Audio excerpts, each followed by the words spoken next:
Dissolving of the cabinet would have been a solution to what we are contending with as a country.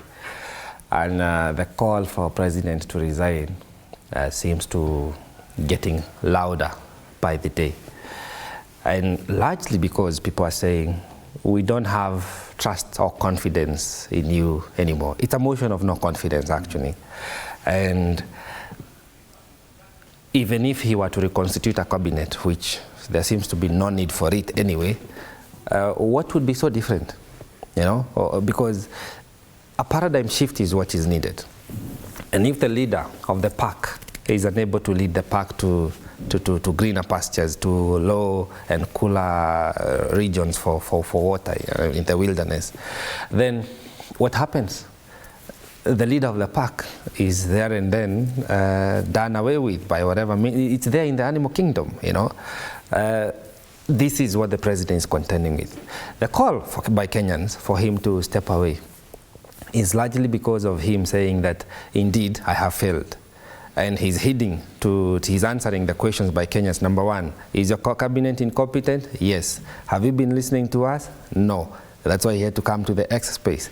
Do you agree that your leaders in the various houses and other quarters are also, the hubris comes up, you know, they are arrogant, the exhibition of opulence that is highly not very appealing to Kenyans? Yes. Have you spoken to them and they don't listen to you? Yes. So what makes you think that if we do extend you, some period, you're going to do things differently? And this is where he needs to convince Kenyans by making changes that being listed. You know, you go to X, the call for the revision of the leadership in the National Assembly, and him not daring to travel outside the country just for no good reasons. And you saw him cancel his trip to France for this Olympic event. We are also expecting him to issue a statement upon him being invited to the UK for the swearing in of the new Prime Minister to say that he's not going, and many others that should follow. That it is upon him squarely to try and appeal, request, beg, and talk to Kenyans and convince us why he should continue being our president. This is not about friendship. And like Hezbollah said, with friends like the former Cabinet Secretaries, who needs enemies? They have all set him up to this moment. And what he's dealing with as a current president of this nation, great nation, Kenya, is largely not his creation. The economic moment you see us going through, he did not create this crisis. It has been accumulating over time. But he stood out.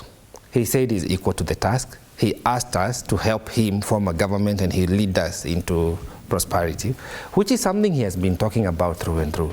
But he's beginning to show signs of not being able to achieve that. I think the prudent thing would be for him to come out and talk to Kenyans, tell them, I may have promised you this much, but in essence, I will not be able to deliver this much. This is what I can do. Then we begin that conversation. But is there a risk? And finally, he needs to stop talking about the avoidable. I hear now it's no longer the affordable housing, the avoidable housing project.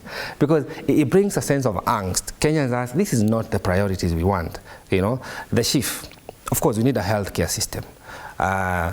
We need public policy that is really serving the needs of our education, health, security. Those are things we cannot compromise on.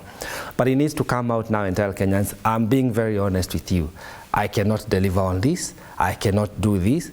Please help me build our country. Is there a risk when he continues giving in to an extent where people feel it's a bit too much for a president to present himself so vulnerably in the next space, be pushed into a corner, you dissolve the cabinet, and people are asking, till when? Because it doesn't seem to change anything. Ruto must go is still top trend.